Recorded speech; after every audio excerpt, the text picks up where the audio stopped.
ತುಳು ಸಾಮ್ರಾಜ್ಯದ ಅಧಿದೇವತೆ ತುಳುವೇಶ್ವರ ಈತ. ಒಂದು ಕಾಲದ ಪರಮೋಚ್ಚ ದೈವ ಸನ್ನಿಧಿ. ಬಯಸಿದ ಭಕ್ತನ ಅಭೀಷ್ಟ ಈಡೇರಿಸುತ್ತಿದ್ದ ಶಿವ ಇಂದು ಮರದ ಪೊಟಲೆಯೊಳಗೆ ಬಂದಿಯಾಗಿದ್ದಾನೆ. ಸುತ್ತ ಗಿಡಗಂಟಿ, ಪೌಳಿ ಇಲ್ಲ, ಗೋಪುರವಿಲ್ಲ. ತುಳುವ ಮಣ್ಣಿನ ಮಹಾದೇವನ ಅಜೀರ್ಣಾವಸ್ಥೆ. ಎಲ್ಲಿದೆ ಮುಜರಾಯಿ? ಎಲ್ಲಿದೆ ಪುರಾತತ್ವ ಇಲಾಖೆ? ಎಲ್ಲಿದೆ ಭಕ್ತಿ? ಹರಹರ ಶಿವನೇ ಕಾಪಾಡು. ಈಗ ನೀವೆಲ್ಲ ನೋಡ್ತಾ ಇರೋ ಪ್ರದೇಶ ಇದು ಕುಂದಾಪುರ ತಾಲೂಕಿನ ಬಸರೂರು.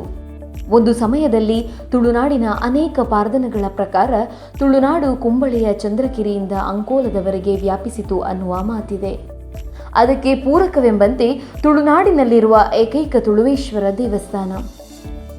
ತುಳುವ ಎನ್ನುವ ಹೆಸರಿನೊಂದಿಗೆ ಈಶ್ವರ ಸಾನ್ನಿಧ್ಯ ಇರುವಂಥದ್ದು ಈ ಒಂದು ಬಸರೂರಿನ ತುಳುವೇಶ್ವರ ಸನ್ನಿಧಿಯಲ್ಲಿ. ಅಂದರೆ ಬಸರೂರು ಮತ್ತು ಮಾರ್ಕೂರು ಎರಡೂ ಕೂಡ ತುಳುನಾಡಿನ ರಾಜಧಾನಿಗೆ ಸಂಬಂಧಿಸಿದ ನಗರಗಳಾಗಿದ್ದು ಅಥವಾ ವ್ಯವಹಾರದ ನಗರಗಳಾಗಿತ್ತು. ಯಾಕೆಂದರೆ ಬಸರೂರಿನ ಒಂದು ಬದಿಯನ್ನು ನೋಡಿದರೆ ಕುಂದಾಪುರ ಪೇಟೆಯಿಂದ ಮುಂದಕ್ಕೆ ಹೋಗುವಾಗ ನಮಗೆ ನೋಡಲು ಸಿಗುವ ದೊಡ್ಡ ಹೊಳೆ, ಇದು ಕೂಡ ಉದ್ಯಮ ವ್ಯಾಪಾರಕ್ಕೆ ಸಂಬಂಧಿಸಿದ ಪ್ರದೇಶ ಆಗಿತ್ತು. ಬಸರೂರು ಕೂಡ ನದಿಯ ತಟದಲ್ಲಿದೆ. ಹೇಗೆ ಉದ್ಯಾವರ ಅನ್ನೋದು ನದಿಯ ತಟದಲ್ಲಿದ್ದು ಅದು ಒಂದು ಬಂದರುಗಳಾಗಿದ್ದು ಅಲ್ಲಿ ವ್ಯವಹಾರಗಳು ನಡೆಯುತ್ತಿತ್ತು ಅಂತ ಹೇಳ್ತಾರೆ. ಅದೇ ರೀತಿ ಇಲ್ಲಿ ಕೂಡ ನೋಡಿದಾಗ ವ್ಯಾಪಾರ ಕೇಂದ್ರ ಆಗಿತ್ತು. ಬಾರ್ಕೂರು ರಾಜಧಾನಿಯಾಗಿದ್ದು 365 ದೇವಸ್ಥಾನಗಳು ಬಾರ್ಕೂರಿನಲ್ಲಿ ಇದ್ರೂ ಕೂಡ ಈ ಒಂದು ಪರಿಸರವನ್ನು ಗಮನಿಸಿದಾಗ ಅತ್ಯಂತ ಒಂದು ದುಃಖಕರ ಸನ್ನಿವೇಶದಲ್ಲಿ ನಾವು ಈ ತುಳುವೇಶ್ವರನನ್ನು ನೋಡುತ್ತೇವೆ. ಈಗ ನೀವು ನೋಡ್ತಾ ಇರೋದು ತೀರ್ಥ ಮಂಟಪದ ನಂದಿ. ಇದನ್ನು ಪಾಣಿಪೀಠ ಅಂದರೆ ಅಲ್ಲಿ ಇರೋ ಪೀಠದಿಂದ ಎಬ್ಬಿಸುವಂತಹ ಪ್ರಯತ್ನ ನಡೆದಿದೆ.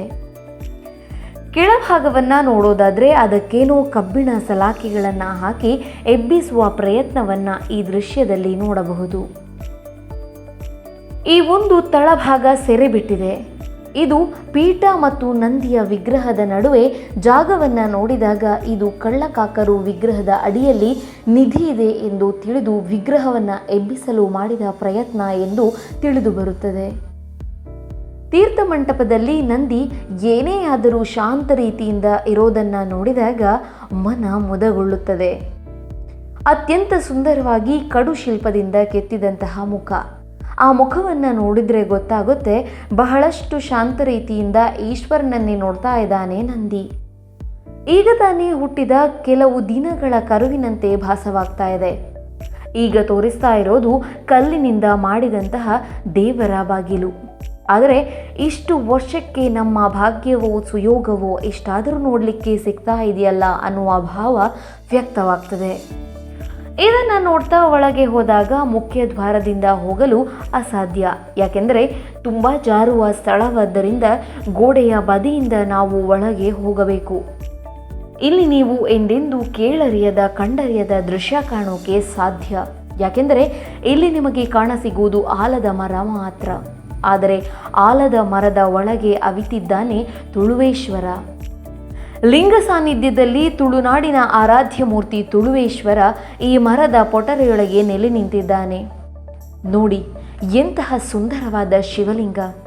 ಆದರೆ ಇದಕ್ಕೆ ಮೂಲದಾರಿ ನಾವೀಗ ತೋರಿಸ್ತೇವೆ.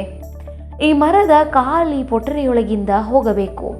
ಈ ಪೊಟರೆಯನ್ನು ಗಮನಿಸಿ ಒಬ್ಬ ವ್ಯಕ್ತಿ ಕಷ್ಟಪಟ್ಟು ಸಂಚಾರ ಮಾಡಬಹುದು. ಅಷ್ಟೇ ಜಾಗದ ಒಳಗೆ ಪ್ರತಿಯೊಬ್ಬ ದೇವರ ದರ್ಶನ ಮಾಡಲು ಹೋಗಬೇಕು. ಶಿವಲಿಂಗದ ಸುತ್ತಲೂ ಅದೆಷ್ಟೋ ಎತ್ತರವಾದ ಎಷ್ಟೋ ಫೀಟ್ ದೊಡ್ಡದಾದ ಆಲದ ಮರ ಬೆಳೆದಿದೆ.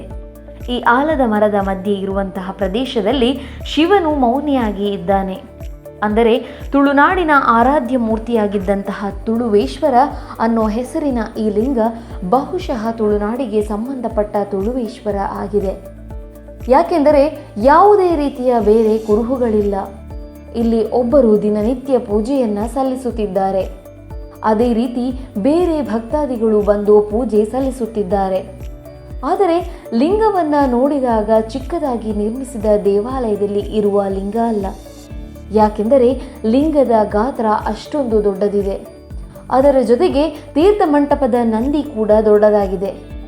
ಒಟ್ಟಾರೆಯಾಗಿ ನೋಡೋದಾದರೆ ಸುತ್ತಲಿನ ಪರಿಸರದಲ್ಲಿ ಇಷ್ಟೊಂದು ಸುಂದರ ಲಿಂಗವನ್ನು ಹೊಂದಿರುವಂತಹ ತುಳುವೇಶ್ವರನ ಸನ್ನಿಧಿ ಈ ರೀತಿಯಾಗಿ ಅಜೀರ್ಣಾವಸ್ಥೆಯಲ್ಲಿ ಇರೋದು ಎಂಥವನಿಗೂ ಕೂಡ ಬೇಸರವನ್ನು ತರಬಹುದು. ಯಾರಿಗೂ ಕೂಡ ಈ ಸಾನ್ನಿಧ್ಯವನ್ನು ಕಂಡಾಗ ಅಯ್ಯೋ ಅನಿಸದೇ ಇರುವುದಿಲ್ಲ. ಯಾಕೆಂದರೆ ನೂರಾರು ವರ್ಷಗಳ ಇತಿಹಾಸವನ್ನು ಹೇಳುವಂತಹ ಸ್ಮಾರಕಗಳು ನಮ್ಮ ದೇಗುಲವನ್ನು ಎಷ್ಟೊಂದು ಹೀನ ಸ್ಥಿತಿಗೆ ತಲುಪಿದ್ರೂ ಕೂಡ ನಾವೆಲ್ಲರೂ ಮೌನವಾಗಿದ್ದೇವಲ್ವಾ? ನಮಗೆ ಯಾರಿಗೂ ಏನು ಅನಿಸೋದೇ ಇಲ್ವಾ? ಈ ನಂದಿಯ ಮುಖವನ್ನು ನೋಡಿದಾಗಲೂ ಅದೇ ರೀತಿ ಭಾಸವಾಗ್ತದೆ. ಯಾಕೆಂದರೆ ಮಳೆ, ಚಳಿ, ಗಾಳಿ ಯಾವುದೇ ಇರಲಿ, ಯಾವುದೇ ಹೊಡೆತಗಳಿರಲಿ, ಯಾರೂ ಕೇಳುವವರಿಲ್ಲ. ಇಂತಹ ಒಂದು ಪ್ರಾಚೀನ ಸ್ಮಾರಕ ಮತ್ತು ಇತಿಹಾಸವನ್ನು ಮುಂದಿನ ಜನಾಂಗಕ್ಕೆ ತೆರೆದಿಡಬಲ್ಲಂತಹ ಈ ಒಂದು ಕ್ಷೇತ್ರ ಈ ರೀತಿಯಾಗಿ ಇರೋದು ಬೇಸರದ ಸಂಗತಿ. ಇದು ಬಸರೂರಿನ ತುಳುವೇಶ್ವರನ ಸನ್ನಿಧಿ. ಕೇವಲ ಕುಂದಾಪುರದಿಂದ 10 ಕಿಲೋಮೀಟರ್ ದೂರದಲ್ಲಿದೆ. ಅದೇ ರೀತಿಯಾಗಿ ಬಸರೂರು ಮಹಲಿಂಗೇಶ್ವರ ದೇವಸ್ಥಾನದ ಪಕ್ಕ, ಚಾಂದೇರಿ ಕಾಮಾಕ್ಷಿ ದೇವಸ್ಥಾನದ ಪಕ್ಕ ಇರುವುದೇ ತುಳುವೇಶ್ವರನ ಸನ್ನಿಧಿ. ನೀವು ಮೇಲ್ನೋಟಕ್ಕೆ ನೋಡ್ತಾ ಬಂದರೆ ಖಂಡಿತ ನೋಡಲು ಸಾಧ್ಯನೇ ಇಲ್ಲ. ಆಲದ ಮರವನ್ನು ನೋಡ್ತಾ ಬಂದರೆ ಒಳಗಿರುವ ತುಳುವೇಶ್ವರನ ದರ್ಶನ ಆಗ್ತದೆ. ಭಾಷಣಕ್ಕೆ ಸೀಮಿತವಾಗುವ ಧರ್ಮಕ್ಷೇತ್ರಗಳ ರಕ್ಷಣೆ ಕಾರ್ಯ ರೂಪಕ್ಕೆ ಬರೋದೇ ಇಲ್ಲ ಅನ್ನೋದಕ್ಕೆ ಇದು ಸ್ಪಷ್ಟ ಉದಾಹರಣೆ. ಮುಂದಿನ ಪೀಳಿಗೆಗೆ ಅನನ್ಯ ದಾಖಲೆಗಳ ಕನಜವಾಗುವ ಇಂತಹ ಚಾರಿತ್ರಿಕ ಸ್ಮಾರಕಗಳ ದಿವ್ಯ ನಿರ್ಲಕ್ಷ್ಯ ನಮ್ಮ ಇಲಾಖೆಗಳ ಲಜ್ಜೆಗೇಡಿ ಕಾರ್ಯವೈಖರಿಗೆ ಹಿಡಿದ ಕೈಗನ್ನಡಿ.